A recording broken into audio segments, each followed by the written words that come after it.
Sold to the highest bidder, Isabella stood exposed, humiliation seeping into her bones. Just as the final gavel was about to fall, the doors slammed open. A man, tall and cold, strode in, his eyes locked on her. £400, he declared, and the auction house went silent. The Duke's voice rang clear, and in a flash, he was lifting her from the platform, rescuing her from a fate worse than death. But why had he paid double the price? What did he really want from her? The answer would change everything. Hello, lovely. If you're enjoying this historic romantic tale, I'd be so grateful for a like or a subscribe. It helps me bring you more stories of love, longing, and history. And if you're up for it, tell me in the comments where you're watching from. I read every note, and it always brings a smile to my face. Chapter 1. The Auction. The wooden platform was cold beneath Isabella's bare feet. Each splinter, a small indignity added to the greater horror. She kept her eyes fixed on a water stain on the far wall of the auction house, anything to avoid the faces below, the men who studied her like livestock at Smithfield Market. 22 years of age, the auctioneer droned, his voice carrying through the smoke-thick air. Educated, reads and writes, some French, unblemished skin, good teeth, pleasing countenance. A man in the front row, Mr. Garrett, she thought. Someone who had once dined at their table leaned forward with interest. Let's see her smile, then. Laughter rippled through the crowd. The sound wrapped around Isabella's throat like a noose. She did not smile. The air reeked of unwashed bodies, cheap gin, and something else, the particular desperation that clung to places where human beings were reduced to their monetary value. Rain drummed against the grimy windows, but inside, the press of bodies made the room stifling despite the October chill. Edward will care for you, her mother had whispered 2 years ago, her hand cold in Isabella's grip. Promise me you'll let him care for you. Isabella had promised. She had believed. What a fool she had been. The day after the funeral, Edward's mask had slipped. The concerned stepfather had vanished, replaced by a man whose eyes held calculation instead of compassion. Within a week, she understood. Her mother had been the shield, and now Isabella stood exposed to a man who saw her as nothing more than an inconvenience to be managed, or, as it turned out, sold. We'll start the bidding at £50, the auctioneer announced, snapping Isabella back to the present horror. A bargain for such quality gentlemen, trained for household management, decorative enough for £60. A voice from the middle of the room. Isabella's hands trembled. They weren't bound with rope, there was no need. The humiliation itself was binding enough, chains forged from shame and powerlessness. 75. Another voice, rougher. Her books had been sold first. The leather-bound volumes her father, her real father, Harold Worthington, had given her. Then her mother's jewellery, the few pieces that had survived Margaret's first marriage. Then the house staff, let go one by one until only old Mrs. Davies remained, weeping as she packed her things. £100. Mr. Grimshaw's voice cut through her memories.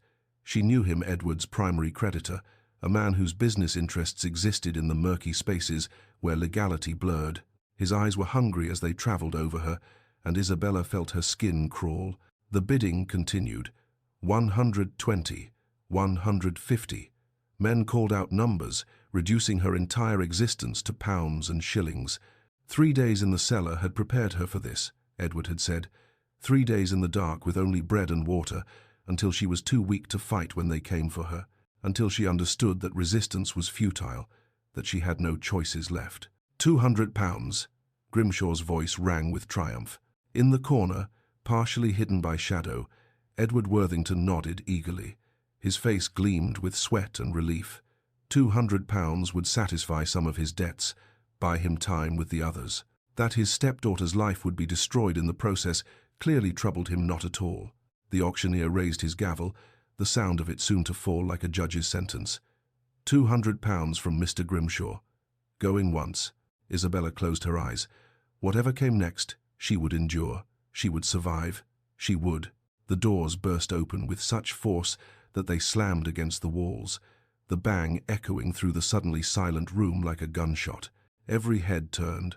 A man strode through the entrance, rain glistening on his dark hair, his Hessian boots clicking against the warped floorboards with the steady rhythm of inevitability. He was tall, broad-shouldered, dressed in evening clothes that spoke of wealth so secure it needed no ostentation. His face was all sharp angles and harder resolve, his eyes dark and seeing everything, the smoke, the leering men, the girl on the platform trying desperately to disappear. Duke Frederick Ashford. Even Isabella, isolated as she had been these past years, recognized him. Everyone knew the Duke of Ashford, the man who had vanished to the continent for 3 years and returned harder, colder, moving through society like a blade through silk. He did not pause, did not survey the room or acknowledge the shocked silence. He simply walked forward until he stood before the platform, his eyes finally meeting Isabella's. £400. His voice was clear, cold, final. Gasps erupted throughout the room. The auctioneer's mouth opened and closed soundlessly. Grimshaw half rose from his seat, face purple with outrage. In the corner, Edward's expression transformed from relief to greedy delight.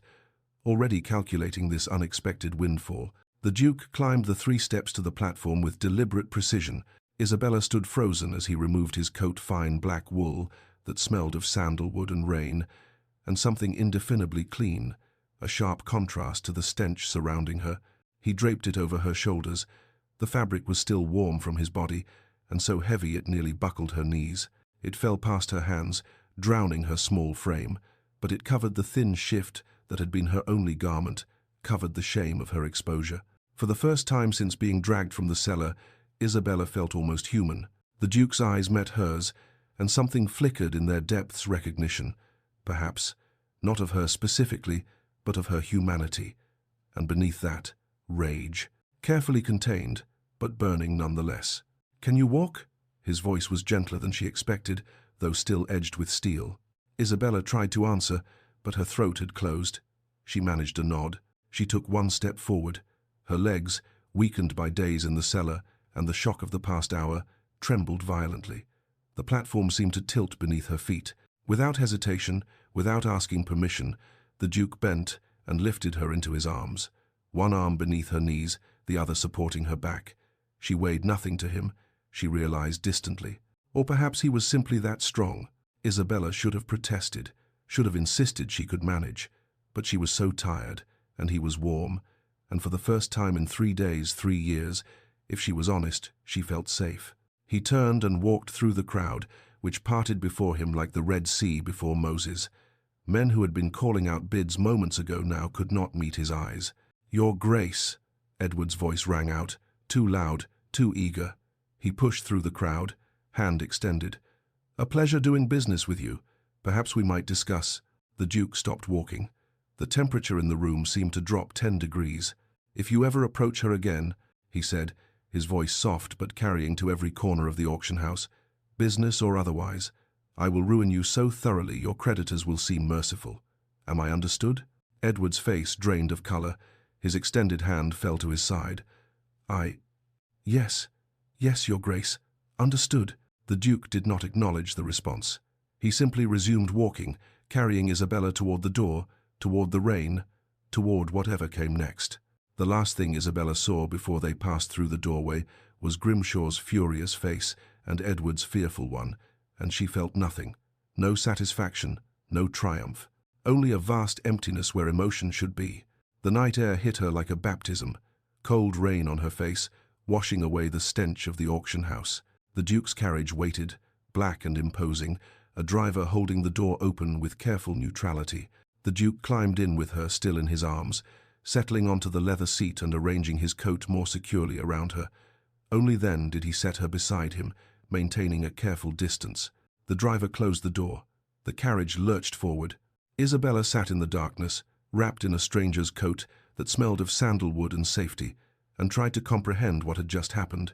She had been sold. She had been bought. She had been rescued. But rescued for what purpose? Men did not pay £400, double the highest bid, for altruistic reasons. They did not carry strange women away from auction houses out of simple kindness. What did the Duke of Ashford want from her? She turned to look at him, to ask the question, but found him staring out the rain-streaked window, his profile harsh in the intermittent lamplight. His jaw was clenched, a muscle ticking in his cheek. His hands, which had held her so carefully, were now fisted on his thighs. He looked, Isabella realized with shock, furious, not at her, at the situation, at the world that had led to this moment. "Where are we going?" Her voice came out as a whisper, rusty from disuse. He turned to face her, and his expression softened almost imperceptibly. "Somewhere safe," he said. "I promise you that, at least. Somewhere safe." Isabella wanted to believe him, wanted to trust in the sincerity she heard in his voice, but trust was a luxury she could no longer afford. Still, she had no choice but to let the carriage carry her forward into the unknown. It could hardly be worse than what she was leaving behind. The rain continued to fall as London's dark streets rolled past the window, washing the city clean, or trying to, at least. Some stains, Isabella knew, went too deep for rain to reach. Chapter 2. Sanctuary and Secrets. The carriage rolled through London's rain-soaked streets in silence broken only by thunder. Isabella sat rigid against the leather seat, acutely aware of the Duke's presence across from her, close enough to be proper, far enough to be respectful. He had not touched her since settling her onto the seat, had not spoken since his promise of safety. She pulled his coat tighter around herself, breathing in the scent of sandalwood that clung to the wool. Her mind felt fractured, unable to process what had happened. One moment she had been standing on that platform, waiting for the gavel to fall and seal her fate.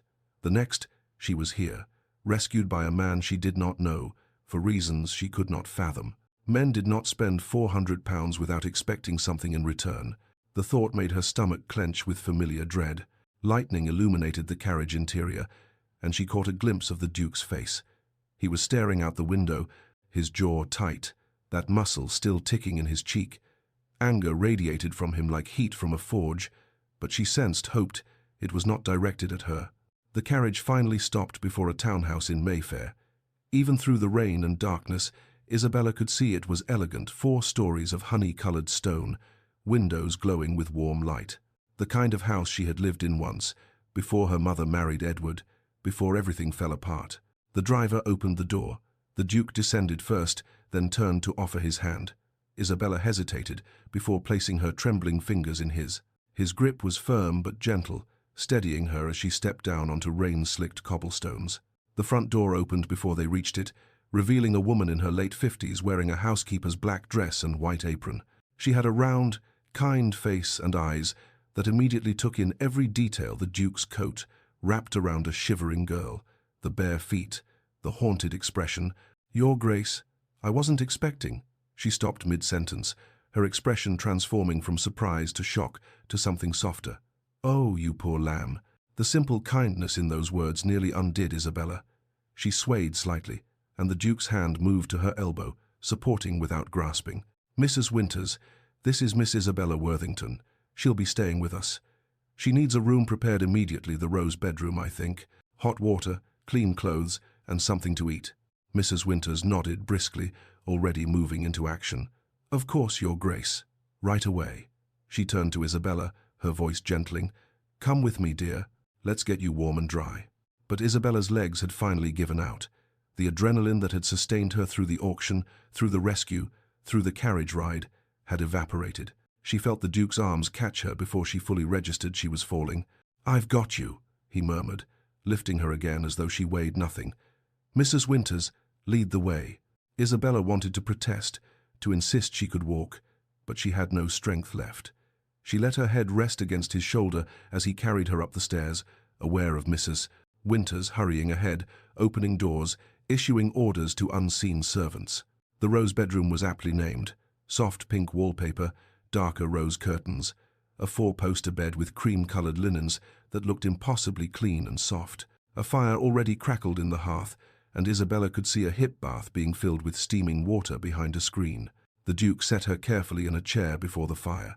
"Mrs. Winters will take care of you. I'll return shortly." He left before Isabella could respond, closing the door quietly behind him.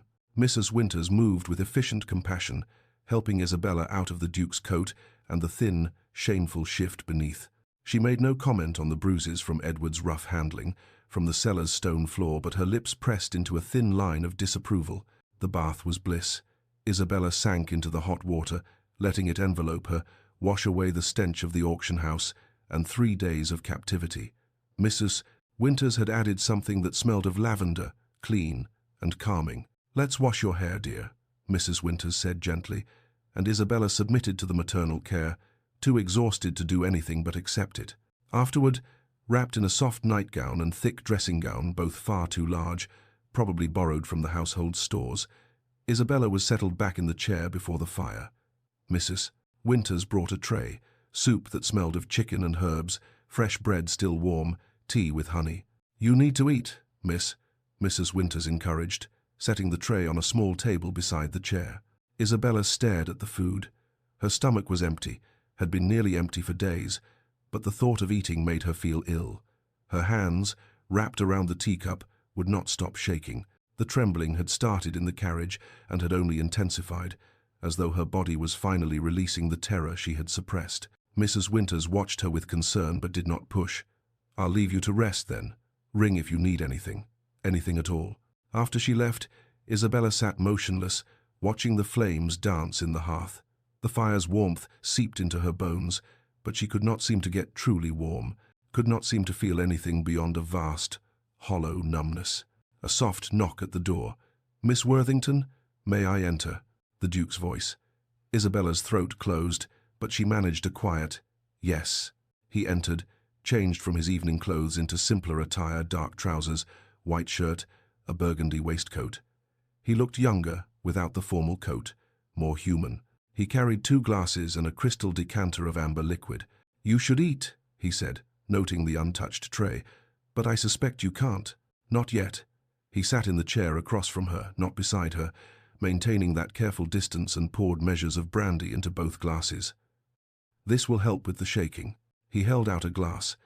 Isabella took it with trembling hands, nearly spilling it. The Duke made no move to help, allowing her the dignity of managing it herself. The brandy burned going down, but he was right, it helped. A different kind of warmth, spreading from her stomach outward. They sat in silence for several minutes, the fire crackling between them. Finally, Isabella found her voice. It came out rusty, barely above a whisper. "What do you want from me?" The Duke was quiet for a long moment, swirling the brandy in his glass, staring into the fire.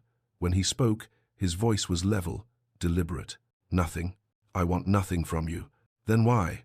The question burst from her, desperate. "Why spend £400? Why bring me here?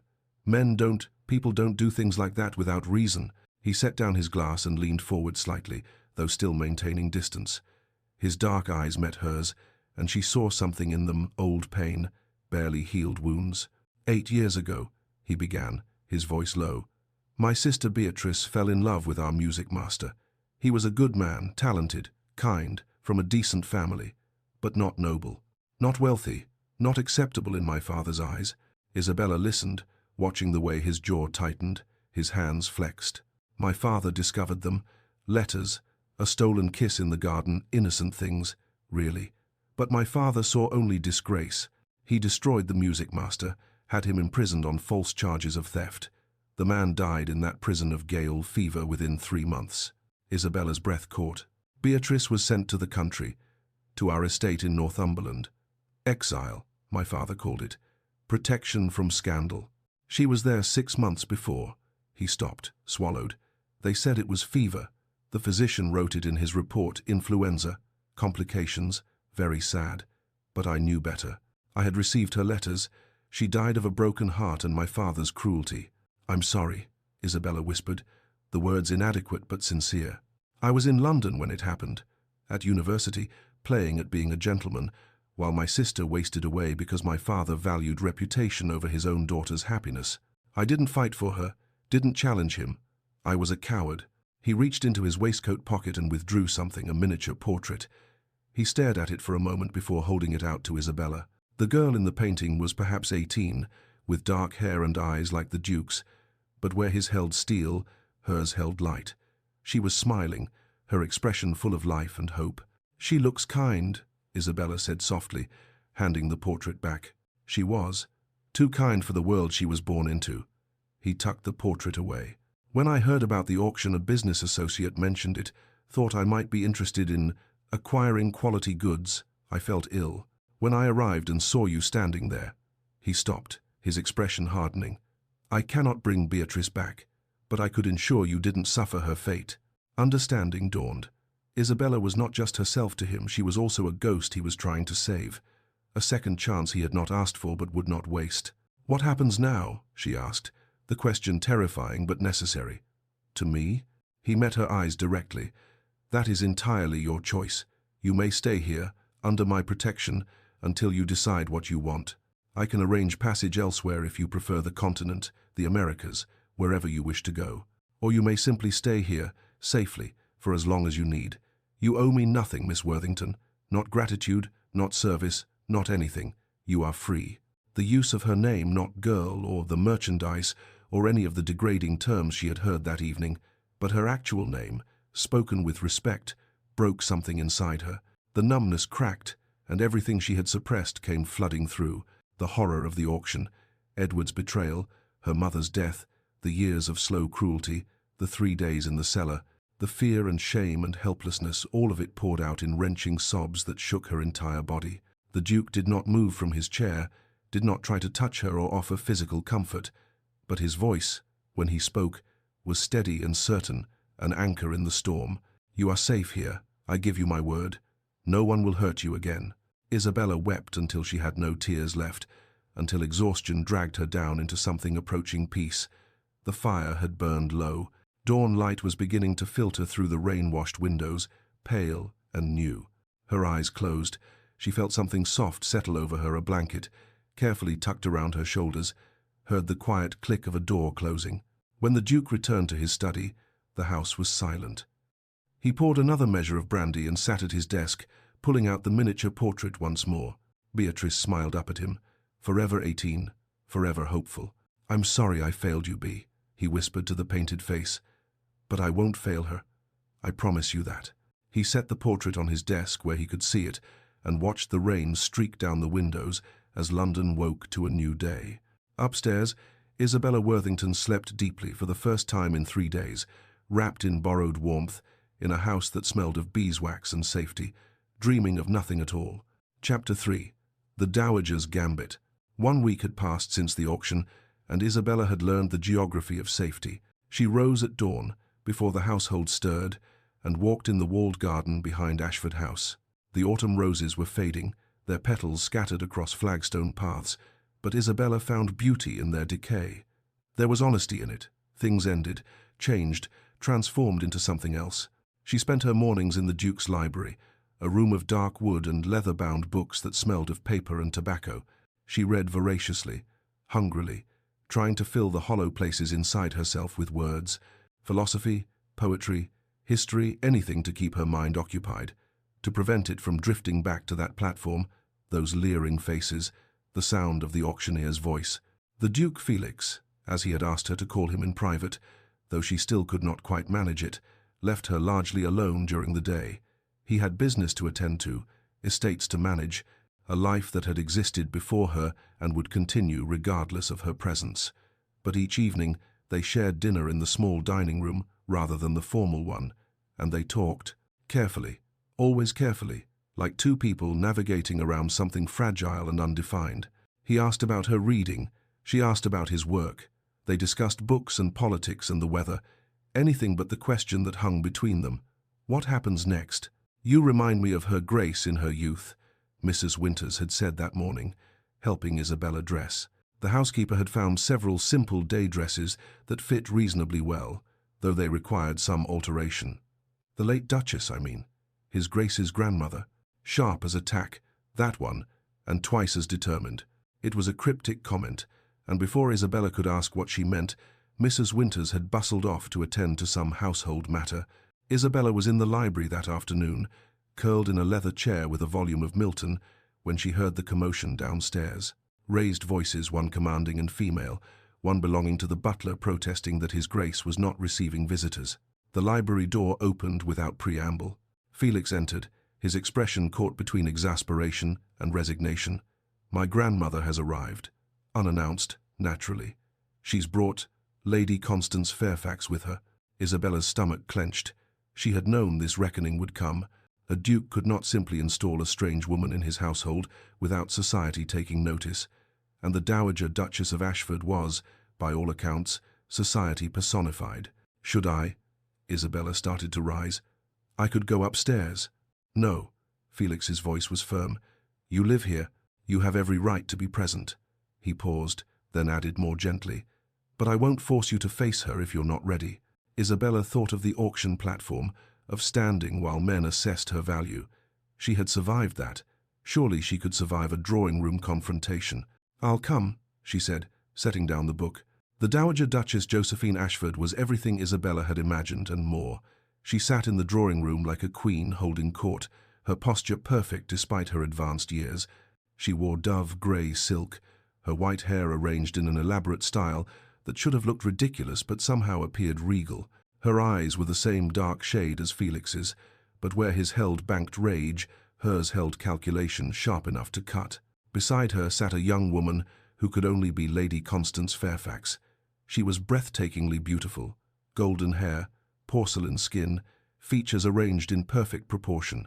She wore a gown of pale blue that matched her eyes and probably cost more than Isabella's entire wardrobe had once been worth. Those blue eyes travelled over Isabella with barely concealed contempt. Frederick, the Dowager's voice could have etched glass. How kind of you to finally join us. I've been sitting here for a full 10 minutes listening to your butler's excuses. Grandmother, Felix's tone was carefully neutral. What an unexpected pleasure, Lady Constance. He nodded to the younger woman, who smiled with practiced sweetness. Your Grace, Constance's voice was like honey over steel. It's been far too long. 3 years since you left for the continent? I was beginning to think you'd forgotten London entirely. The implication was clear, forgotten her entirely. There was history here, Isabella realized. Expectations, perhaps. Understandings that had been left unfinished when Felix had fled to Europe after his sister's death. Yes, well. The Dowager cut through the pleasantries like a knife through butter. Shall we address the matter at hand? The entire ton is speculating, Frederick. You purchase a girl from an auction house and install her in your home. What precisely are your intentions?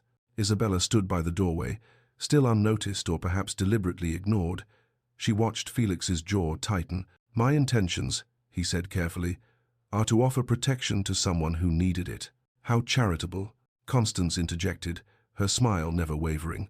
Though one does wonder what sort of woman ends up in such circumstances, surely there must have been some contributing factors. The implication was venomous. Isabella felt its sting even across the room.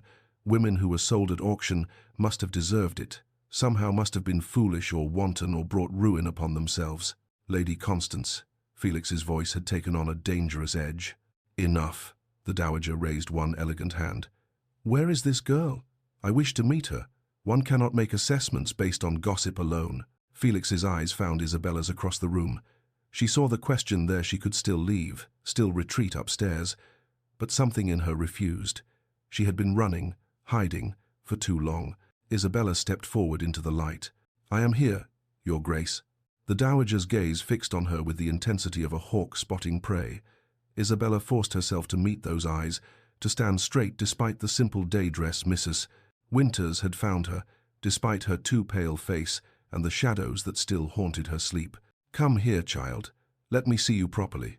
Isabella crossed the room, aware of Constance's measuring look, of Felix's tension. She stopped at a respectful distance and curtsied not deeply, not obsequiously, but with the proper acknowledgement of rank. Closer. The Dowager gestured impatiently. Isabella obeyed, standing before the older woman's chair. The Dowager studied her with unnerving thoroughness, her face, her posture, her hands, everything. Your name? Isabella Worthington, Your Grace. Your family? My father, Harold Worthington, died when I was 8. My mother remarried Lord Edward Worthington. She passed 2 years ago. Education? I had a governess until I was 16.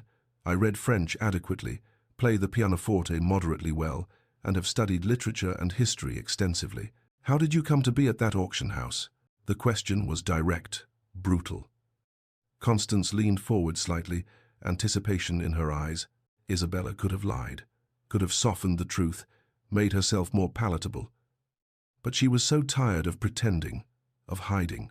My stepfather accumulated significant debts through gambling and poor investments. When my mother died, I became inconvenient. He sold everything of value in the household, including eventually me, to satisfy his creditors. Silence. The Dowager's expression remained unreadable. You were kept in the house during this time? Yes, Your Grace. Until 3 days before the auction, when I was locked in the cellar to discourage resistance. She heard Felix's sharp intake of breath, though she had not told him that detail before. Constance laughed, a brittle, crystalline sound. How Gothic, though one must wonder if such dramatic circumstances weren't somewhat embellished. Damaged goods often come with dramatic stories, I've found. Lady Constance, Felix's voice was ice, but Isabella did not look away from the dowager. I am not embellishing, my lady, nor am I minimizing. These are simply the facts of what occurred. The dowager leaned back slightly, something shifting in her expression. You have courage, child, and intelligence. These can be cultivated. She turned to Felix. Leave us. You as well, Constance. I wish to speak with Miss Worthington privately. Grandmother, Felix began. Now, Frederick. Constance rose gracefully, her smile fixed but her eyes furious. Of course, Your Grace. Come, Duke Ashford. Perhaps you can show me the gardens. I recall they were quite lovely. Felix hesitated, his gaze on Isabella. She managed a slight nod she would be all right. Finally, he left, Constance's hand possessively on his arm. When the door closed, the dowager gestured to the chair Constance had vacated. Sit, child. My neck aches from looking up at you. Isabella sat, her hands folded in her lap to hide their trembling. I will be direct, as I suspect you prefer it, the dowager began. My grandson has created a scandal by bringing you here. Society will tear you apart if given the opportunity. They will assume the worst, that you are his mistress, that you are a fortune hunter, that you somehow entrapped him. The truth of your circumstances will not matter to them. I know, Isabella said quietly. However, the dowager's eyes glinted, I did not become Duchess of Ashford by accepting society's limitations. I see something in you, Miss Worthington. Potential, perhaps, or simply stubbornness, which is nearly as valuable. She paused, studying Isabella's face. I propose this. You will come to my country estate. You will be educated in society's ways, proper deportment, conversation, all the ridiculous rules that govern our world. If you prove yourself capable, I will sponsor your re-entry into society. I will make you acceptable. Isabella's breath caught. It was more than she had imagined, more than she deserved. Why? The question escaped before she could stop it. Why would you do this for me? The dowager was quiet for a long moment, her eyes distant. Because I once knew a girl not unlike you. She had potential but no opportunity, courage but no advocate. I failed her. Her gaze sharpened, focusing back on Isabella. I won't fail twice. Isabella struggled to find words. I don't know what to say. Say yes or no. I have little patience for dithering. It's too much to ask of Isabella, Felix said, re-entering the room without knocking. Evidently, he had been listening at the door. She's been through enough without being thrown into society's arena. But Isabella was already shaking her head. This was her choice, her decision. For the first time in years, she had agency. Why would you do this for me? She asked the dowager again, needing to understand. The older woman's expression softened almost imperceptibly. Because strength should be rewarded, not punished. Because intelligence should be cultivated, not wasted. And because my grandson sees something in you worth saving, which means there is something there worth finding. Isabella looked at Felix, who stood tense and conflicted by the door, then back to the dowager. I accept, she said clearly. Thank you, Your Grace. The dowager nodded, satisfied. Excellent. We leave in 3 days. That should give you time to prepare. She rose, and Isabella hastily stood as well. I expect dedication, Miss Worthington. I expect you to work harder than you have ever worked. Can you do that? Yes, Your Grace. Good. The dowager swept toward the door, pausing beside Felix. She has spine, Frederick. Don't let anyone break it. Then she was gone, leaving Isabella and Felix alone. You didn't have to accept, Felix said quietly. You could have said no. I know. Isabella met his eyes. But I'm tired of being a victim. Your grandmother is offering me a chance to be something else. That evening, Isabella found Felix in the library. He was standing by the window, staring out at the darkening garden. I brought you something, he said without turning. He crossed to his desk and picked up a leather-bound volume, holding it out to her. Wollstonecraft, A Vindication of the Rights of Woman. I thought you might appreciate it. Isabella took the book, touched. You've been paying attention. More than I intended to, he admitted, and something in his voice made her heart stutter. 3 days later, Isabella stood in the entrance hall of Ashford House with her small bag of belongings. The dowager's carriage waited outside. Felix walked her to the door. "If you need anything, if my grandmother is too demanding, or if you simply wish to return, send word. I'll come for you." "I'll be fine," Isabella said, with more confidence than she felt. "I know you will." He paused, then added quietly, "I'll miss our dinners." "As will I." The dowager appeared in the doorway. "Come along, Miss Worthington. We have a schedule to keep." Isabella took one last look at Felix, standing in the doorway of the house that had become her sanctuary. Then she climbed into the carriage, and London began to fall away behind them. Neither of them acknowledged what they both already felt, that saying goodbye, even temporarily, hurt more than it should. Chapter 4. The Breaking Point. Ashford Park sprawled across the Hertfordshire countryside like a jewel in an emerald setting. The estate house itself was Elizabethan, all honey-coloured stone and leaded windows, surrounded by formal gardens that even in early spring showed signs of magnificent design. Isabella had arrived in late winter when everything was dormant, waiting. Now, 6 weeks later, the first crocuses were pushing through the soil, and she understood the metaphor all too well. She was being rebuilt from the ground up. Mornings began at 6 with Monsieur Archambault, the deportment instructor the dowager had imported from Paris.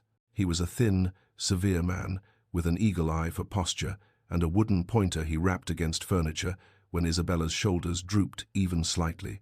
"Non, non, a lady does not slouch. The spine is straight, the shoulders back but relaxed. You are not a soldier, mademoiselle, but neither are you a sack of grain." Again. Isabella would walk the length of the ballroom with books balanced on her head, 3 at first, then 5, then an entire stack that threatened to topple with each step. Her neck ached constantly for the first week, but gradually the correct posture became natural, automatic. After deportment came dance lessons with Mr. Pemberton, a rotund master from London who played the pianoforte with surprising grace and called out instructions in a booming voice. 1, 2, 3, 1, 2, 3. Light on your feet, Miss Worthington. You are dancing with a duke, not wrestling a bear. Isabella learned the waltz, the quadrille, the cotillion. Her feet developed blisters that Mrs. Winters treated each evening with lavender salve. But Isabella was a dedicated student, absorbing everything with the hunger of someone starving. Each skill mastered was a small victory, a piece of armor against the world that had tried to destroy her. Afternoons were spent with the dowager herself, learning the intricate rules of society.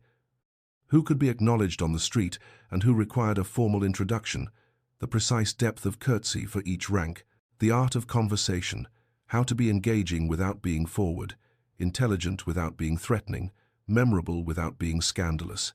Society is a game, child, the dowager explained one afternoon in her private sitting room. A ridiculous, arbitrary game with rules that make no logical sense, but it is the game we must play, and we play to win. Isabella's natural intelligence shone during these lessons. She could pass the complex social hierarchies, remember the intricate family connections, understand the unspoken rules that governed every interaction. The dowager watched her with satisfaction and something that might have been pride. Lady Constance was also in residence at Ashford Park, ostensibly to assist with Isabella's education. In reality, she was a constant, needling presence, offering barbed compliments, making subtle corrections that undermined Isabella's confidence, positioning herself as the example of everything Isabella was not and never could be. "Oh, Isabella," she would say, her voice dripping with false concern, "you really must work on your vowels. That hint of, well, one can hear you didn't have proper instruction from childhood, but I'm sure with enough practice, no one will notice your background." The implication was always there. Isabella was common, inferior, playing at being something she could never truly become. By the 3rd week, the dowager declared Isabella ready for a small dinner party with local gentry. Nothing too daunting, she assured Isabella. Just 8 guests, an informal evening, a chance to practice her skills in a controlled environment. Isabella was terrified. She dressed carefully in a gown the dowager had commissioned pale green silk that brought out the color of her eyes. Mrs. Winters had come from London specifically to help with her hair, arranging it in an elegant style that made Isabella look older, more sophisticated. "You'll be wonderful, dear," Mrs. Winters assured her, fastening a simple pearl necklace borrowed from the dowager around Isabella's throat. "Just remember everything you've learned." The evening began well. Isabella was seated between a kindly baronet and a rector's wife, both of whom seemed genuinely pleasant. She managed the correct greetings, navigated the multiple courses without embarrassment, engaged in light conversation about the weather and the upcoming planting season. She was succeeding. She was proving herself. Then Constance struck. "Miss Worthington," she said during a lull in conversation, her voice bright and interested, "you must tell us about your family. The Worthingtons of— where was it again?" I confess I cannot place the name in Debrett's peerage. The table fell silent. Every eye turned to Isabella. Her throat went dry. There was no good answer. The truth was impossible, but a lie would be exposed eventually. My family is not listed in Debrett's," she managed. "My father was Harold Worthington, a gentleman of modest means." "How interesting." Constance's smile was sharp as glass. "And you're coming out? Where did you make your debut?" I did not have a formal debut." A matron across the table, Lady Ashcroft, wife of a local magistrate, leaned forward with poorly concealed curiosity. "No debut? How unusual. But surely you were presented at some point. Who were your connections in London?" The questions continued, each one more pointed than the last. Constance had clearly prepared her allies well, coaching them on exactly what to ask. Isabella felt the walls closing in, the careful facade she had built crumbling under the assault. Where had she been educated? By whom? What had her father done? Where exactly had the family resided? Each question was a trap, and Isabella was drowning. "I'm afraid I'm feeling unwell," she heard herself say, her voice sounding distant and strange. "Please excuse me." She rose too quickly, nearly knocking over her wine glass, managed a curtsy that felt graceless and rushed, then fled. The garden was dark and cold, spring evening air biting through the thin silk of her gown. Isabella stumbled to a bench in the rose garden, still dormant, the canes cut back and waiting for warmth, and collapsed onto the stone seat. She had failed the dowager, failed herself, failed Felix. All that work, all those lessons, and she was still just the girl from the auction house, trying desperately to be something she was not. The sobs came violently, wrenching from somewhere deep inside. She was not strong enough for this, would never be strong enough. The past would always drag her back, always expose her, always prove that she did not belong. Isabella. She looked up through tears to find Felix standing on the garden path. He wore evening clothes. Must have just arrived. The dowager had mentioned his weekly visit was tonight, though Isabella had been too nervous about the dinner party to remember. "I heard what happened," he said quietly. "May I sit?" She nodded, unable to speak. He sat beside her on the bench, maintaining a careful distance, and said nothing. "Just present, just there." The silence stretched, broken only by Isabella's ragged breathing and the distant sound of nightingales in the hedgerows. Finally, she found her voice. "I can't do this. I'm not strong enough. Every time I think I've moved forward, something drags me back to that auction house. Back to who I really am." "And who is that?" Felix asked gently. "Someone who doesn't belong. Someone playing pretend." She wiped at her tears with the back of her hand. "Your grandmother is wasting her time. I'll never be good enough." Felix was quiet for a long moment. Then, "Do you know what I think strength is?" Isabella shook her head. "Strength isn't never falling down. It's getting back up." He turned to look at her directly. "And you've gotten up every single day since I met you. After the auction, after the cellar, after years of Edward's cruelty, you got up. That's not weakness, Isabella. That's extraordinary courage. But what if I fail? What if I embarrass your grandmother, embarrass you? Then you fail, and you try again." His voice was firm. "Isabella, you survived years of cruelty and one of the worst nights imaginable. A dinner party with provincial boors can't defeat you, not unless you let it." She wanted to believe him, wanted to believe she was strong enough.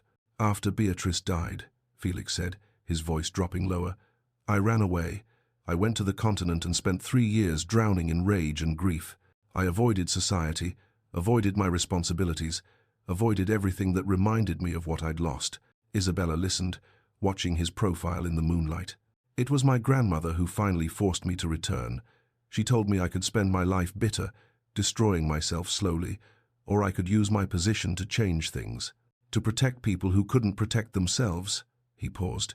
"She gave me purpose again, A reason to get up. Is that what I am? Isabella asked, the question painful but necessary. Your charitable cause? Your reason? No. Felix turned to face her fully, and the intensity in his eyes stole her breath. He reached out slowly, giving her time to pull away, and took her hand. His fingers were warm, strong, steady. It was the first deliberate touch since he had carried her from the auction house. You're the woman who asked me why I remain part of a society I despise, he said. Who challenged me to be better. Who survived things that would have broken most people and still finds the courage to keep trying. You're not my cause, Isabella. His grip tightened slightly. You're becoming my reason. The moment stretched between them, charged with possibility. Felix leaned closer, his gaze dropping to her lips. Isabella's heart hammered against her ribs. Then he pulled back, releasing her hand, the spell breaking. We should return, he said, his voice rough. Your lessons continue tomorrow. Isabella took a shaky breath, trying to calm her racing pulse. Yes, she said, finding strength in his words, in his presence. They do. The next morning, Isabella requested a private audience with the Dowager. She found her in the morning room, reviewing correspondence. Your Grace, I need to speak with you about last night. The Dowager set down her letters. I am already aware of Lady Constance's behavior. She will be leaving Ashford Park this afternoon. What? Did you think I didn't notice her sabotage? The Dowager's eyes glinted dangerously. That girl forgets her place. She was a guest here on sufferance, and she abused that privilege. But I failed, Isabella protested. I fled the dinner table like a coward. You removed yourself from a situation designed to humiliate you rather than creating a scene. That, child, is called discretion, a quality sorely lacking in Lady Constance. The Dowager stood, approaching Isabella with measured steps. You were ambushed by a jealous woman using social warfare. The fact that you maintained any composure at all speaks well of you. I don't understand. Lady Constance wants my grandson. She has wanted him since they were children, and she believed his absence on the continent was merely a delay in their inevitable union. The Dowager's smile was sharp. She sees you as an obstacle, which means, my dear, you are succeeding far better than you realize. From that day forward, Isabella's education intensified, but something had shifted. She was no longer learning out of fear, but out of determination.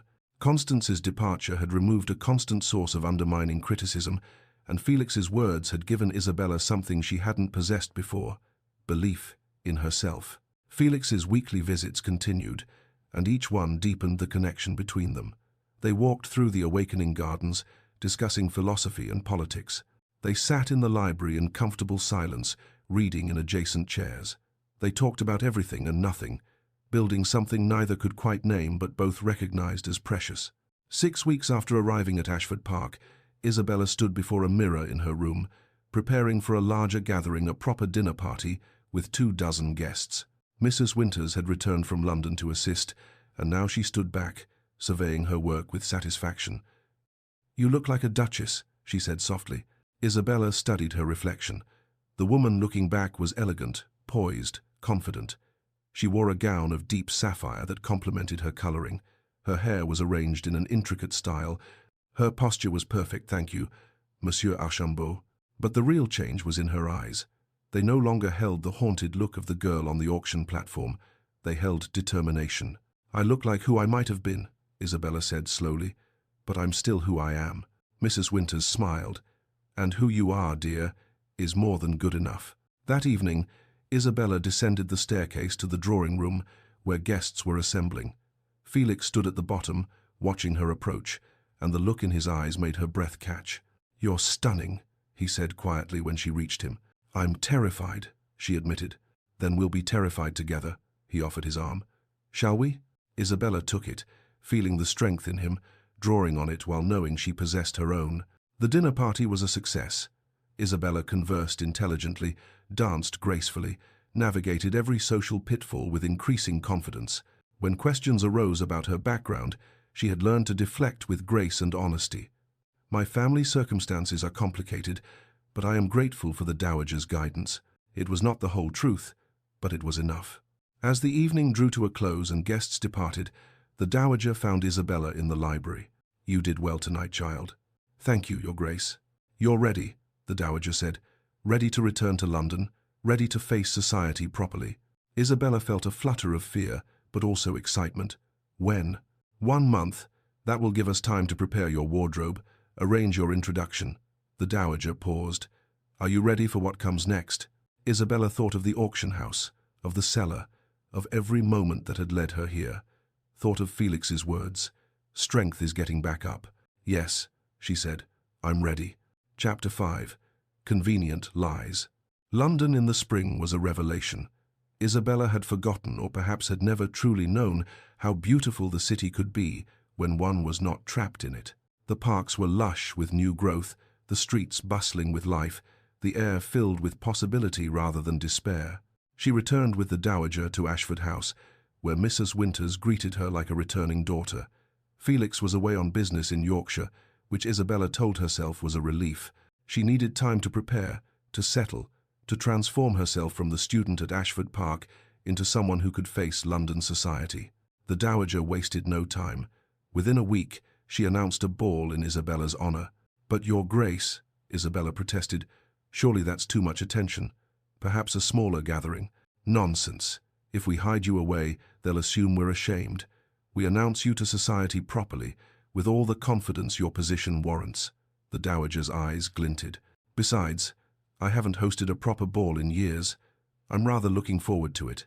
The night of the ball, Isabella stood at the top of the grand staircase in Ashford House, her hands trembling despite Monsieur Archambault's lessons echoing in her mind. The gown the dowager had commissioned was a masterpiece cream silk with delicate gold embroidery, cut to perfection, making Isabella look elegant and refined without trying too hard. Ready? The dowager asked beside her. No, Isabella admitted, but I'll do it anyway. They descended together, and the ballroom fell silent. Every eye in the room fixed on Isabella, assessing, judging, speculating. She felt exposed in a way that echoed the auction house, but she forced herself to keep breathing, to maintain the posture and grace she had learned. Then the moment passed. The music resumed. People returned to their conversations, though Isabella could feel the weight of their curiosity. The evening unfolded like a dream. Men requested dances, young sons of peers, older gentlemen seeking conversation, even a viscount who complimented her French when she responded to his greeting. Women engaged her in discussion about books, music, the upcoming season, at the opera. Isabella was poised, charming, intelligent, without being threatening. She was succeeding. Felix arrived late, still in travelling clothes, having ridden hard from Yorkshire when he received word of the ball. Isabella saw him enter, saw the way he paused in the doorway, his eyes searching the crowd until they found her. The look on his face made her breath catch pride, certainly, but something deeper. Something that made her heart pound in a way that had nothing to do with nervousness about society. He watched from the periphery as she danced, as she conversed, as she navigated the intricate social waters, never approaching, never interfering, just present. But the whispers persisted. Who is her family, really? The dowager's charity project? I heard. She's lovely. But where has she been these past years? Rather mysterious circumstances, don't you think? Isabella heard fragments as she moved through the ballroom, each whisper a small cut. But she had learned to smile through discomfort, to deflect questions with grace, to survive. The ball was declared a success by the society papers the next morning. Miss Isabella Worthington was a charming addition to the season, with impeccable manners and considerable wit. But success, Isabella was learning, only made some people more determined to see her fail. Felix's mother, the Duchess of Ashford, arrived in London 3 days after the ball. She was a handsome woman in her late 50s, cold and elegant as a marble statue. She had not attended the ball a deliberate snub, but she was here now with explicit purpose. Felix told Isabella about the confrontation later, his jaw tight with anger. His mother had summoned him to White's, the gentleman's club, where she had taken the unprecedented step of demanding entrance to speak with her son. The scandal of it alone should have deterred her, but the Duchess was nothing if not determined. Lady Constance is a suitable match, she had said without preamble, well-bred, appropriate age, eager to fulfill her duties. This dalliance with your grandmother's project must end, Frederick.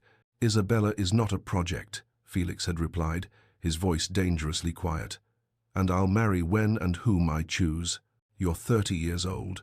Your grandmother indulges your eccentricities, but duty must prevail. You need an heir, connections, a duchess who understands her role. I understand my duty, mother, better than you think. Do you? Or are you so determined to punish me for your father's sins that you'd throw away your future on some girl of uncertain origins?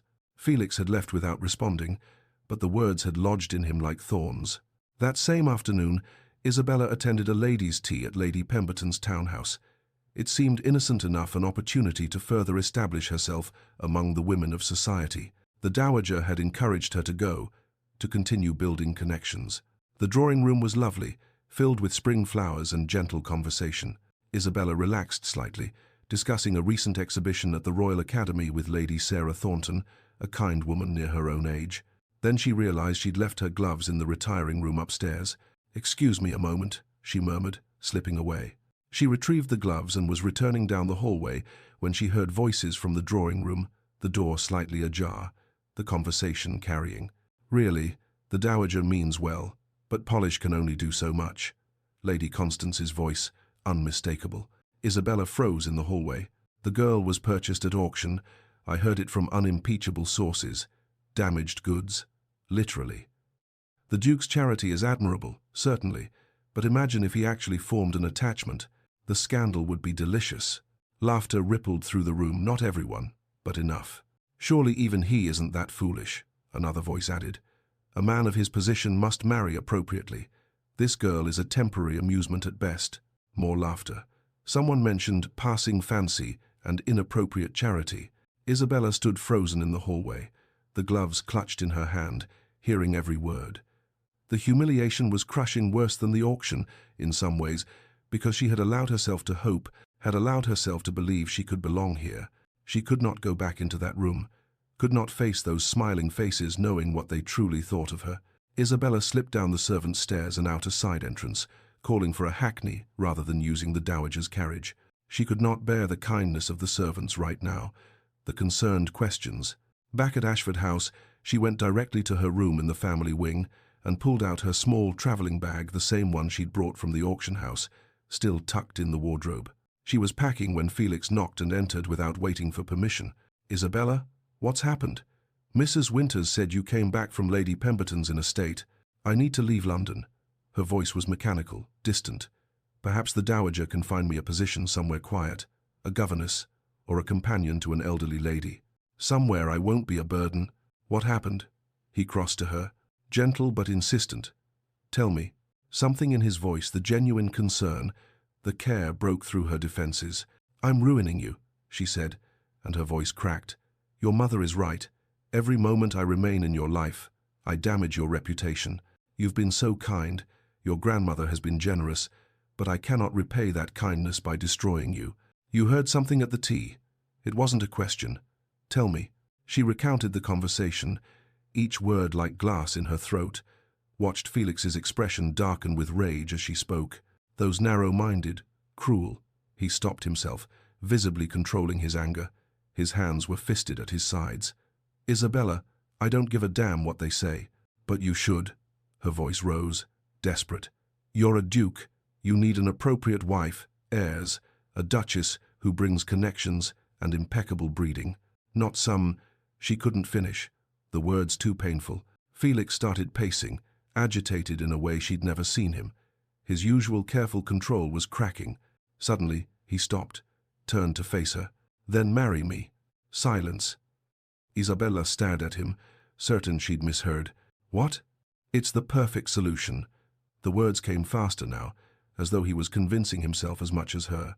"An engagement will silence the gossips. As my fiancé, you'll be untouchable. No one will dare speak against a future duchess." "Felix, that's you can't possibly. This is madness." "Why not? We're friends. We respect each other. Many marriages are built on far less. Friends. Respect, not love." Isabella felt her heart crack down the middle. "A convenient engagement," she said slowly. "Exactly. Temporary. Just until society fully accepts you. Then, if you wish, we can quietly end it. You'll be established, protected by having been engaged to me. You can make your own choices." He was still pacing, not meeting her eyes. "You'll be free." Every word was a knife. Isabella wanted to refuse, to protect what remained of her heart. But the practical part of her, the part that had survived Edward, the auction, everything knew this was safety. This was survival. "And what do you gain?" she asked quietly. Felix finally stopped pacing, but he looked away, toward the window. "Peace from my mother's machinations, the satisfaction of thwarting people like Constance who think they can dictate my life." He paused, then added quietly, "And the pleasure of your company for a while longer." It wasn't a declaration of love, but it was something. Something that made hope flicker dangerously in her chest. Isabella's pride warred with pragmatism. She should refuse, should walk away from this man who had saved her but could never truly be hers, should protect herself from the inevitable heartbreak. "This is madness," she repeated. "Perhaps." He finally met her eyes. "But will you accept?" The silence stretched between them, heavy with everything they weren't saying. Finally, Isabella nodded. "Yes, but Felix." She forced herself to say it, to set the boundary that would protect her when this ended. "When this ends, we part as friends. I won't cling or make demands. I won't become another obligation." "Agreed." His voice sounded hollow. They shook hands formally, like business partners sealing a contract. His hand was warm around hers, and Isabella felt the electricity of his touch travel up her arm. But she released him quickly, before she could do something foolish like, "Hold on." Both of them were dying inside. Both of them were lying about their true feelings, and both of them knew it. The engagement was announced the next day in the morning papers. Society exploded with speculation. Lady Constance was reportedly furious, though she maintained a gracious facade in public. The Dowager was satisfied she had seen this coming. Isabella suspected, had perhaps even orchestrated it.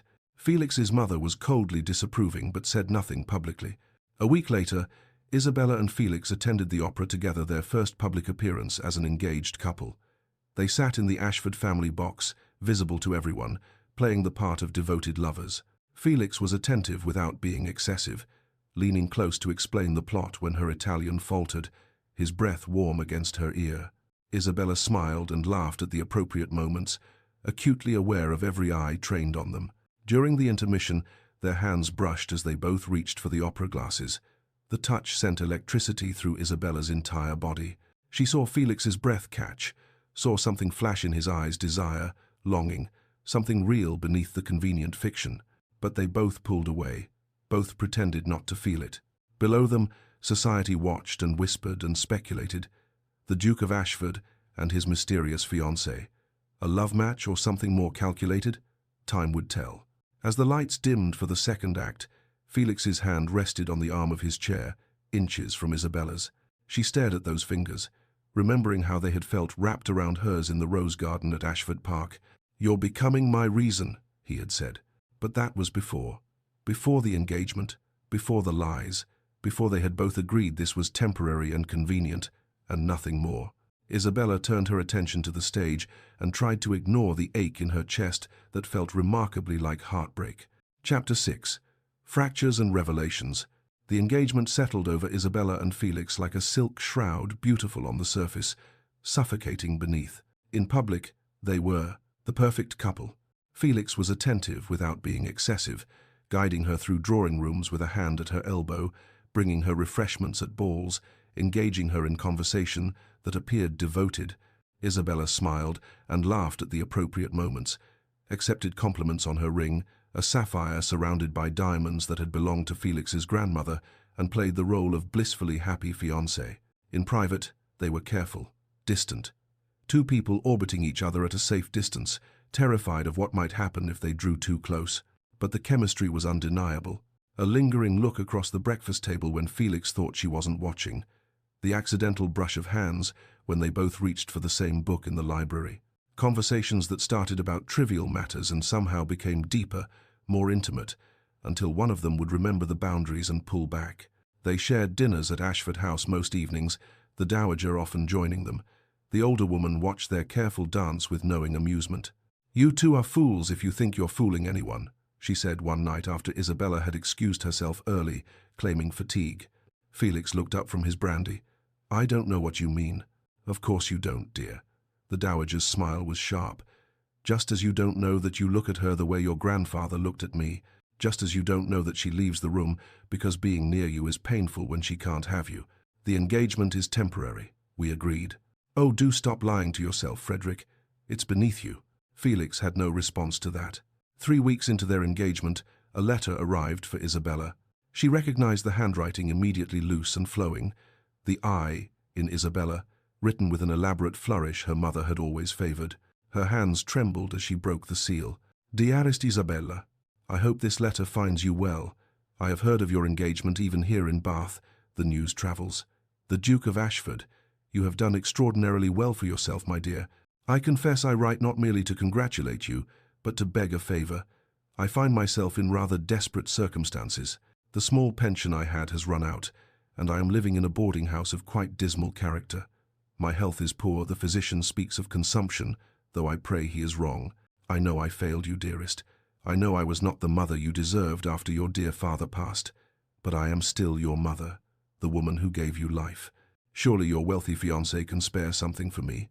Even a small sum would make such a difference. Your loving mother, Margaret. Isabella sat with the letter in her lap for a long time, feeling nothing. Then, slowly, feeling everything. Her mother had known what Edward planned, had known about the auction, and had done nothing, had abandoned Isabella to that fate, and then waited until she had clawed her way back to respectability before reappearing, hand outstretched. She wrote back that evening, her script tight and controlled. Mother, I am enclosing a bank draft for £50. It should be sufficient for your immediate needs. I have questions that I believe you owe me the courtesy of answering. Where were you when Edward sold me? Why did you abandon me to his care when you must have known what he was capable of? Isabella. The response arrived within 4 days, marked urgent, in her mother's hand. Isabella opened it in her room, away from curious eyes. The letter was longer this time, less carefully worded. Isabella, you want honesty? Very well. I fled when Edward's debts became unmanageable, because I am not a fool. I knew what was coming, and I had no intention of being dragged down with him. As for you, what could I have done? I had no money, no resources, no power to help you. Besides, you were always his burden, not mine. Your father's daughter, not truly part of our family. I did what I could by marrying Harold Worthington, giving you his name, his legitimacy. You should be grateful for that much. Send more money. £100 should suffice for now. Margaret. Isabella read the line again. Then again. Your father's daughter. Not Edward's. Not Harold Worthington's, the man she had believed was her father. Not part of our family. Her hands were shaking so badly she could barely hold the paper. She told no one. Not Mrs. Winters, not the Dowager, not Felix. The next morning, she claimed she needed to visit a modist for her trousseau and instead hired a post-chaise to Bath. The boarding house was everything Margaret had described, and worse, a grimy building in a questionable neighborhood, the kind of place people went when they had nowhere else to go. Isabella paid the driver to wait and climbed the narrow stairs to the room number her mother had included in the letter. Margaret opened the door on the third knock. She was thinner than Isabella remembered, worn by drink and bitterness. Her once beautiful face was haggard, her dress stained and mended. For a moment, mother and daughter simply stared at each other. Well, Margaret said finally, look at you. Quite the lady now, aren't you? Who was my father? Isabella's voice was steady, cold. Margaret smiled a bitter, ugly expression. Straight to it then. No pleasantries, no concern for your poor, suffering mother. Answer the question. Margaret stepped back, gesturing Isabella inside. The room was small, dingy, smelling of gin and desperation. Your father was Edmund Fairfax, the Earl of Thornbury. I was his mistress for 2 years. When I became pregnant, he paid me handsomely to disappear and never speak of it. I married Harold Worthington to give you legitimacy. Harold was kind enough to accept you as his own. The Earl of Thornbury. Isabella knew that name, everyone did. He had been disgraced 10 years ago for embezzlement and fraud, had fled to the continent to escape prosecution. He had died in exile 3 years later, penniless and alone.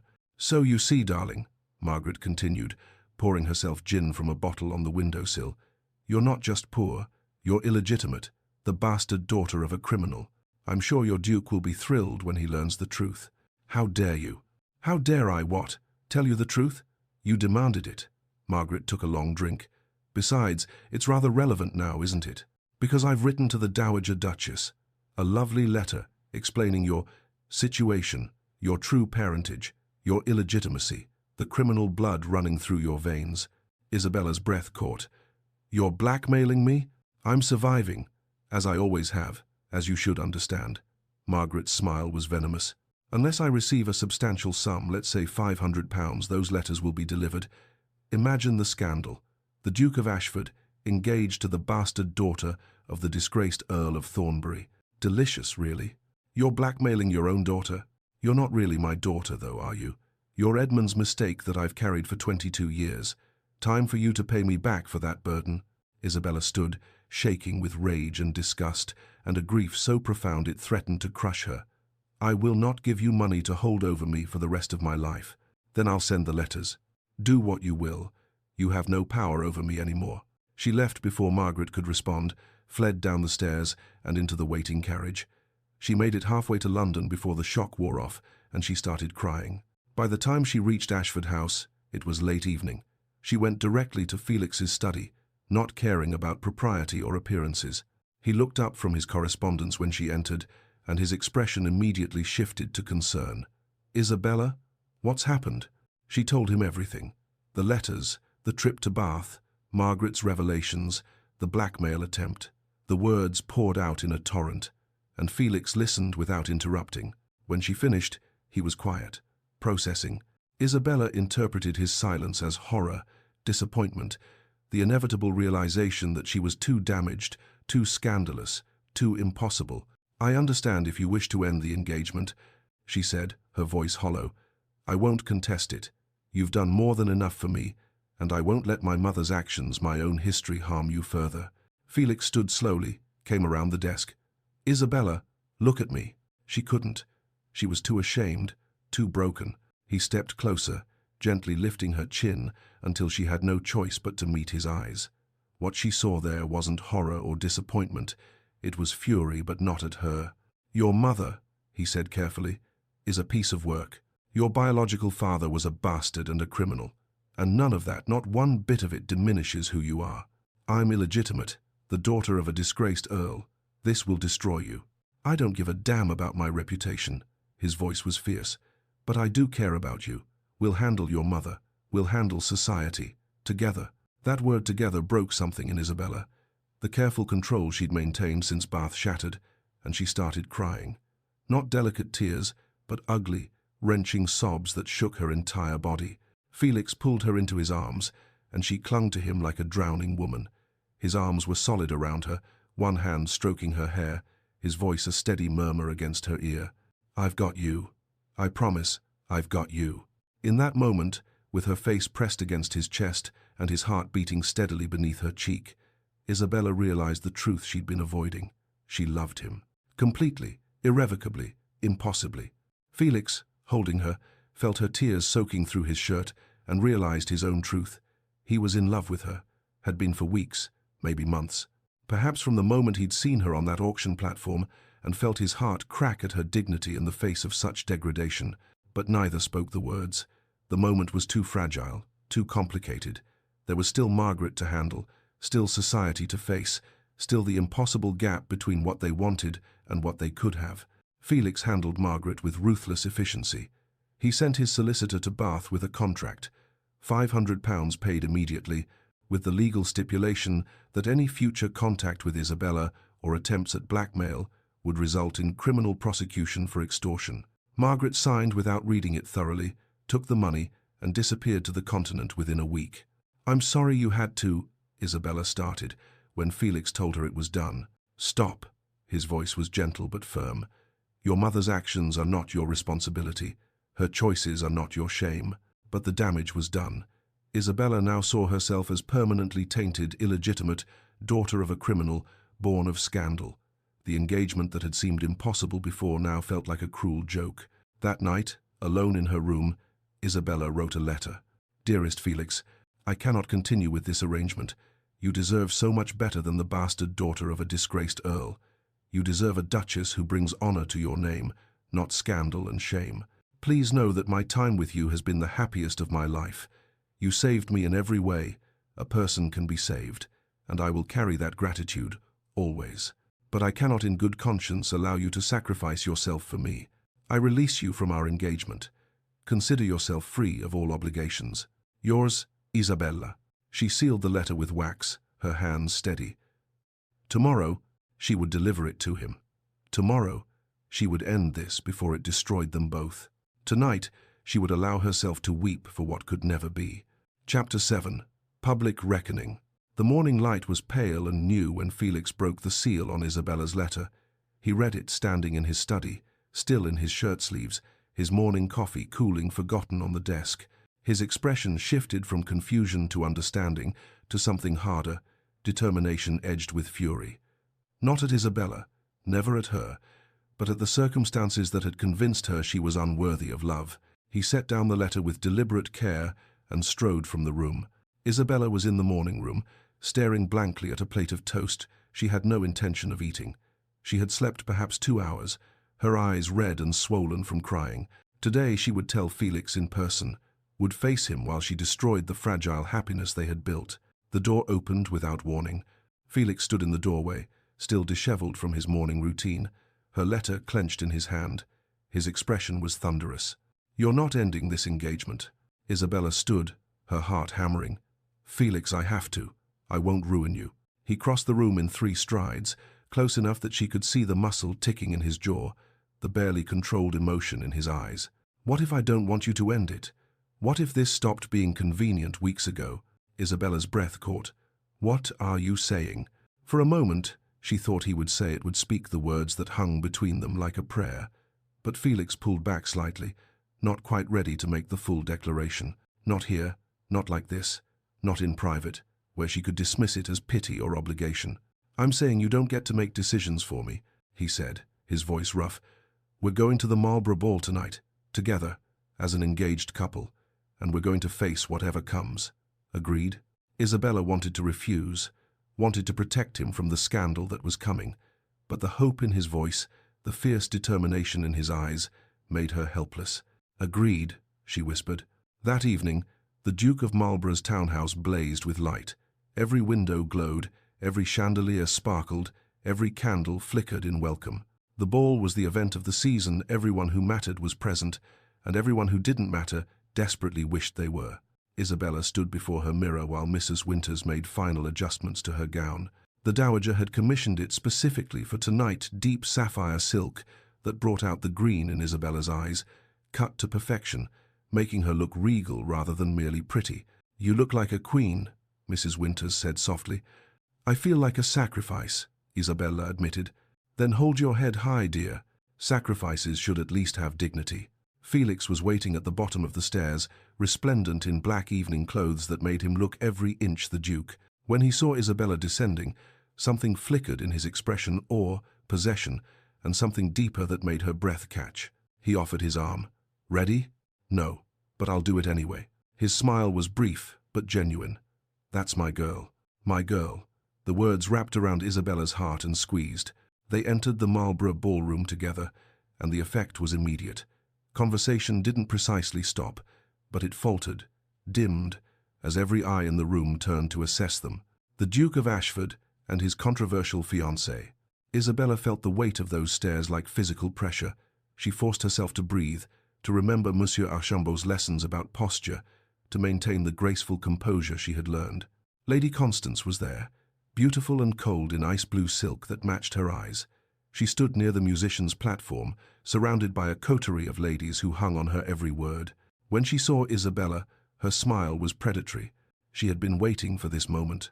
The evening proceeded with agonizing slowness. Isabella danced with Felix, with other gentlemen who were either brave or curious enough to request her hand. She conversed, smiled, played her part perfectly. But the tension was palpable, building like a storm about to break. Everyone was waiting for something to happen. During supper, Constance made her move. The ballroom had a raised area where the musicians sat during breaks. Constance stood near it, champagne glass in hand, laughing at something one of her companions had said. Then, with what appeared to be perfect clumsiness but was actually practiced timing, she dropped the glass. Crystal shattered against marble with a sound like breaking ice. Every conversation stopped. Every head turned. "Oh, how clumsy of me." Constance exclaimed, pressing a hand to her chest. "I'm so sorry, everyone. How mortifying." She laughed, bright and false. Though, speaking of accidents, she turned, her gaze finding Isabella with laser precision. "Miss Worthington, I've been meaning to ask about your family. I've been researching genealogies recently, such a fascinating hobby, don't you agree? And I cannot seem to place the Worthingtons in Debrett's." Her smile was poisonous sweetness, though I did find something rather intriguing about a Margaret Thornbury. She was mistress to the late Earl of Thornbury, wasn't she? You wouldn't happen to know anything about that? The room froze. Isabella felt every eye turned to her, felt the weight of their judgment and curiosity, and barely concealed glee at the scandal unfolding. Constance continued, her voice carrying to every corner of the vast ballroom. "The dates would suggest, well, it would suggest that any daughter of Margaret's might actually be the illegitimate daughter of a disgraced criminal. The Earl of Thornbury, embezzlement, fraud, died in exile. Can you imagine? Such a person attempting to enter our society, to marry a duke? This was worse than the auction. At least then, Isabella had been among strangers who meant nothing to her. Here, surrounded by the cream of society, exposed and humiliated in front of Felix's peers, his family, his world, this was a nightmare made flesh. The dowager started to stand, her face thunderous with rage. Felix's mother looked shocked. Around the room, whispers began to rise like a tide. But Felix was faster. He stood, took Isabella's trembling hand in his, and stepped forward into the center of attention. His voice, when he spoke, was clear and carrying a duke accustomed to being heard. "Lady Constance, your research is as thorough as it is vindictive." Constance's smile faltered slightly. Felix continued, his grip on Isabella's hand tightening. "Yes, Isabella's parentage is complicated. Her biological father was Edmund Fairfax, the Earl of Thornbury. She is, by the narrowest legal definition, illegitimate." Gasps rippled through the crowd. Constance's smile returned, triumphant. Around them, people began to murmur scandal, disgrace, deception. Felix's voice cut through the noise like a blade. "And yet, in the past months, I have come to know Isabella Worthington better than I have known most people in my entire life." The room quieted again, people leaning forward to hear. "She is intelligent, compassionate, resilient beyond measure. She has endured cruelties that would have broken most people in this room, myself included." He turned to Isabella, speaking to her but projecting his voice so everyone could hear. His eyes held hers with an intensity that made her forget the hundreds of people watching. She survived years of neglect and abuse at the hands of a stepfather who saw her as nothing more than property. She survived being sold at auction like chattel, yes, Lady Constance. That's the detail you left out. Isabella's stepfather auctioned her to pay his gambling debts. She survived her own mother's betrayal and blackmail, and through all of that, she remained kind. She remained hopeful. She remained herself. Isabella's vision blurred with tears. She tried to look away, but Felix held her gaze. He turned back to the crowd, his voice ringing with conviction. "I have a title. I have wealth and position. I can trace my lineage back 12 generations, every one legitimate and properly documented. And not a single one of those ancestors, not one had half the character, half the courage, half the fundamental worth that Isabella Worthington possesses." The dowager was openly smiling now, dabbing at her eyes. Felix's mother looked shocked, but not, Isabella noticed with amazement, disapproving. Around the room, expressions were shifting, some still scandalized, but others thoughtful, moved. Felix turned fully to Isabella, his voice dropping to something more intimate, despite their very public audience. "When I proposed our engagement, I called it convenient. I lied." He took both her hands now, heedless of propriety. "There's nothing convenient about falling in love with you. It's been complicated and frightening, and the best thing that's ever happened to me." Isabella's eyes widened, tears spilled over, tracking down her cheeks. Felix, in front of everyone who mattered in London society, said the words he should have said weeks ago. "I don't want a fake engagement. I don't want a temporary arrangement." His voice was fierce, certain. "Isabella Worthington, illegitimate daughter, survivor. The strongest person I know, will you marry me? For real, forever." The ballroom was utterly silent. Even the musicians had stopped tuning their instruments. Hundreds of people held their breath. Isabella could barely speak through her tears. "Felix, your reputation, what they'll say. Damn my reputation, he said, loud enough for everyone to hear. Answer the question. She saw everything in his eyes: love, determination, absolute certainty. He was choosing her, publicly, irrevocably, without reservation. Yes, she whispered, then louder. Yes, I'll marry you. Felix kissed her. Not a chaste engagement kiss, not a polite peck appropriate for public viewing. He kissed her like a man claiming his future, like a declaration of war against anyone who would try to separate them. His arms came around her, pulling her close, and Isabella forgot the audience, forgot the scandal, forgot everything, except the feeling of finally being exactly where she belonged. The dowager stood and began to applaud, her face bright with triumph and joy. Slowly, others joined her. Not everyone. Lady Constance fled the room. Several older matrons followed in righteous indignation. Various scandalized guests made their exits. But enough remained. Enough to matter. The music resumed. A waltz. Felix swept Isabella into his arms and onto the dance floor, and the world narrowed to just the two of them, spinning together while society watched and whispered and adjusted. "You really love me?" Isabella whispered against his shoulder. "Desperately," Felix murmured back. "Have for weeks, maybe longer. I was just too much of a coward to say it. I love you too. I think I have since you carried me out of that auction house. Then we're both fools who wasted time." She looked up at him, this man who had saved her and seen her and chosen her despite everything. "We have all the time now.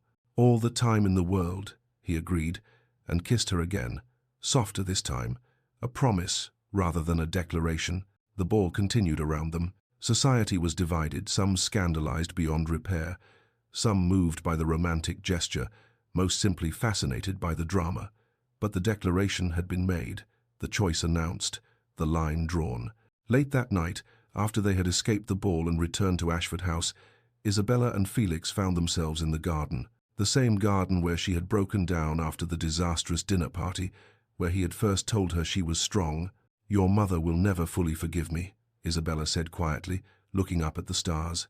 "My mother will adjust. Or she won't. It doesn't matter." Felix's arm was around her waist, solid and sure. "She doesn't get to dictate my life. Society will always whisper. Let them whisper, Isabella. I spent 3 years running from life after Beatrice died, running from grief, from responsibility, from anything that mattered. Then I found you, or you found me, and I remembered why life matters, why fighting for what's right matters, why love matters." He turned her to face him. "I'm not losing you to anyone's expectations. Not society's, not my mother's, not yours." Isabella touched his face, this beautiful, broken, healing man who had chosen her. "I was so afraid," she admitted. "Afraid I would destroy you." "You saved me," he corrected. "You made me remember who I wanted to be." They stood together in the garden, looking at the stars, two damaged people who had found each other in the darkness and chosen light, both scarred, both healing, both brave enough to believe in tomorrow. "Thank you," Isabella whispered. "For what?" "For seeing me, for choosing me, for loving me despite everything." Felix kissed her forehead, gentle and reverent. "Thank you for letting me." Above them, the stars wheeled in their ancient patterns, indifferent to human drama. But here, in this garden, two people had made their stand against the world, and won. Chapter 8. Beginning Again. 3 months later, spring had fully arrived at Ashford Park. The gardens that had been dormant when Isabella first came here were now ablaze, with colour roses climbing ancient stone walls, wisteria draping the pergolas in purple cascades, beds of tulips and daffodils nodding in the gentle breeze. Isabella stood in the rose bedroom where she had first slept as the dowager's student, but everything was different now. Then she had been broken, uncertain, clinging to hope like a lifeline. Now, on her wedding morning, she was whole, not unmarked by what she had endured, but no longer defined by it. Mrs. Winters fussed with the wedding gown, cream silk with delicate lace at the sleeves and neckline, elegant in its simplicity. The housekeeper's eyes were bright with tears. "I knew from the first night," she said, adjusting the fall of fabric, "when His Grace carried you in, all protective and fierce, trying to pretend it was just charity. I told Cook, that man's found his match. And I was right." Isabella smiled, touching the older woman's hand. "You've been so kind to me, from the very beginning." It's easy to be kind to someone who deserves it, dear. A knock at the door, and the dowager entered, regal in pewter silk. She carried a velvet box. "May I have a moment with the bride?" Mrs. Winters curtsied and withdrew, closing the door softly behind her. The dowager approached, studying Isabella with those sharp eyes that missed nothing. "You look beautiful, child. But more than that, you look happy." "I am. Because of you. Because you saw something in me worth saving." "Nonsense. I simply provided opportunity. You did the saving yourself." The dowager opened the box, revealing a sapphire necklace, the deep blue of twilight, surrounded by diamonds that caught the morning light. "Something borrowed. My late husband gave this to me when we married. I wore it when I defied my parents to become his wife." Isabella's breath caught. "Your Grace, I couldn't." "He was a second son," the dowager continued, as though Isabella hadn't spoken. "Considered beneath me by my family's standards. My parents wanted me to marry an earl, someone with title and position to match my own. But Robert—" her expression softened with memory. "He was the love of my life, kind, intelligent, passionate about reforming the very system that would have kept us apart." Isabella understood now the mysterious past, the reason the dowager had helped her. "You were the girl with potential but no opportunity. I was lucky. My parents eventually accepted him, though it took years. But I never forgot how close I came to losing him to propriety, to other people's expectations." The dowager's eyes grew sharp again. "When I saw you, saw the way Frederick looked at you as though you were the answer to a question he'd forgotten he'd asked, I wasn't going to let history repeat itself." Isabella embraced her, this formidable woman who had become so much more than a sponsor. "Thank you, for everything, for seeing me, for fighting for me." The dowager returned the embrace, brief but genuine. "Thank you for loving my grandson, for reminding him what it means to truly live." The chapel at Ashford Park was small and ancient, built of grey stone that had stood for 4 centuries. Spring flowers filled every available surface, white roses, purple irises, delicate sprays of cherry blossoms. Sunlight streamed through stained glass windows, painting the stone floor in jeweled colours. The guests were few but meaningful. Felix's mother sat in the front row, still reserved but with something softer in her expression than Isabella had seen before. Lord Thomas Garrett, Felix's closest friend, a man who had supported their relationship from the beginning, another soul disillusioned by society's cruelties, who had found purpose in fighting against them, stood beside Felix at the altar. And in the third row sat 3 women Isabella had come to know over the past months. Anne, rescued from domestic servitude to a brutal employer. Catherine, who had been promised in marriage to a man 3 times her age to settle her father's debts. Elizabeth, widowed and destitute, about to be evicted and forced into the workhouse. All of them saved by the Isabella Worthington Foundation for Women's Welfare, the project Isabella and the dowager had been building together. A refuge for women in desperate circumstances, funded by the dowager's wealth and Felix's resources, guided by Isabella's understanding of what it meant to need rescue. The women watched her with gratitude and hope, living proof that one person's transformation could ripple outward, could change other lives. The music began, a simple melody played on the chapel's old organ. Isabella walked down the aisle alone, no one to give her away, because she belonged to herself.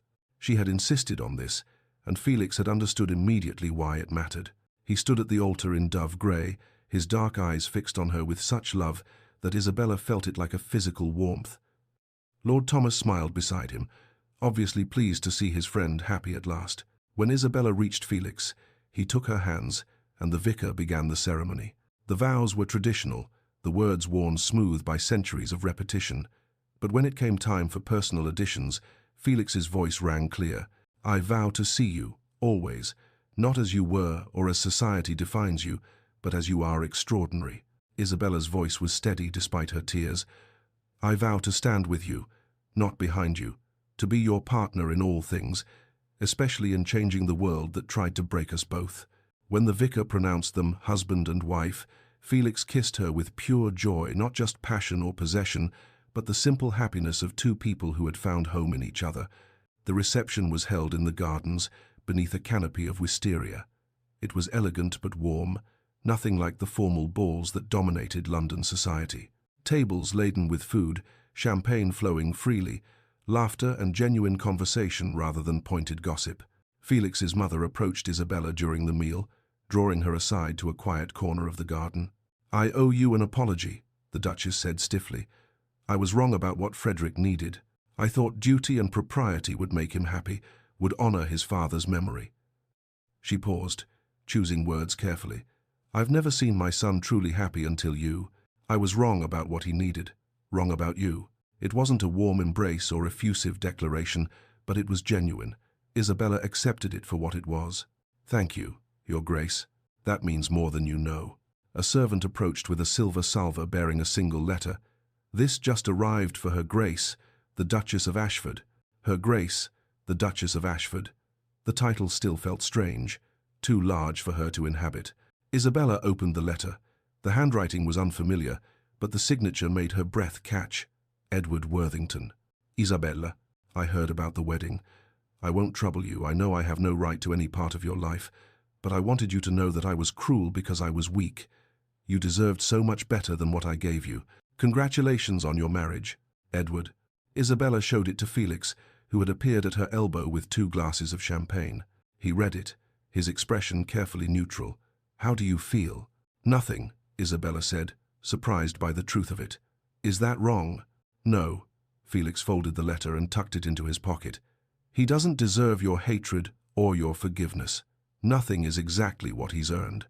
As afternoon turned to evening, the Dowager stood to make a toast. Her voice carried across the garden, commanding attention effortlessly. "I have lived a long life and seen much. I have seen love destroyed by propriety, crushed by convention, sacrificed to expectation." She looked at Felix and Isabella, her eyes bright. "But I have also seen love defy the odds. Today, we celebrate not just a marriage, but a triumph. 2 people who refuse to let the world dictate their worth or their future. To the Duke and Duchess of Ashford." "Here, here," Lord Thomas called out, raising his glass. "Though I should add I've known Felix for 15 years, and I've never seen him smile this much. It's actually rather unsettling. I keep checking to make sure he's not ill." Laughter rippled through the guests. Mrs. Winters stood, wiping happy tears. "To love," she said simply, "the kind that sees us through." As twilight painted the sky in shades of rose and gold, Felix took Isabella's hand and led her away from the celebration, through the formal gardens to the rose garden, where they had shared so many significant moments. "Do you remember the first time we talked here?" Felix asked, settling beside her on the stone bench. "You were convinced you'd fail. I remember you telling me that strength was getting back up." Isabella leaned against his shoulder, watching the sun sink toward the horizon. "You gave me hope when I had none." "I was a hypocrite," Felix admitted. "I'd been down for 3 years after Beatrice died, and I hadn't gotten up. Not really. You're the one who showed me how." They sat in comfortable silence, watching the light change, the shadows lengthen. Finally, Isabella spoke, her voice thoughtful. "Sometimes I still feel her, the girl on that auction block, terrified and certain her life was over." "What do you tell her?" Felix asked gently. "That she was right, that life did end. But something better began, something she couldn't have imagined even in her wildest hopes." Felix took her hand, threading their fingers together. "We've been discussing the foundation, but I have another idea. I want to use my position in the House of Lords to push for legal reforms, debtors' prisons, women's property rights, child welfare protections. You'd face significant opposition. Let them oppose. I have you. We'll face them together." "Together," Isabella echoed, testing the word, finding it solid and true. "I still can't quite believe this is real." "Believe it. You're a duchess now, the Duchess of Ashford. Society will have to adjust." He kissed her temple. "Though I should warn you, my mother is already making pointed comments about heirs." Isabella laughed, the sound bright in the gathering dusk. "One battle at a time, Your Grace." They returned to the reception as stars began to appear. Lanterns had been lit, their warm glow creating pools of golden light. Music played, and Felix led Isabella in one final dance, just the 2 of them in the center of the garden, while their guests watched and smiled. 1 year later, the Isabella Worthington Foundation for Women's Welfare occupied a gracious townhouse in Bloomsbury. Isabella stood in the entrance hall with a young woman named Sarah, who clutched a small bag containing all her worldly possessions. "This is the main sitting room," Isabella explained, leading Sarah through rooms that had been carefully designed to feel safe rather than institutional. You'll share a bedroom with 2 other residents until we can arrange more permanent lodging. There's a library, a workroom where we teach various skills, and a small garden. Sarah was 19, thin and frightened, with bruises fading on her wrists. Her family had sold her to their landlord to settle back rent. The foundation had intervened before the transaction was completed, but the trauma was fresh and raw. "I don't understand," Sarah whispered. "Why would you help me? You don't even know me." Isabella led her to a private corner, sat beside her on a comfortable sofa. "I know you're frightened. I know everything feels impossible right now. But I promise you, this is not the end of your story. It's just the beginning." "How can you know that?" Tears spilled down Sarah's cheeks. "Because I was you." Isabella took the girl's hand gently. 3 years ago, I stood on an auction block while men bid on me like livestock. I thought my life was over, but it wasn't, and neither is yours." Sarah stared at her, processing this revelation. You're the Duchess of Ashford."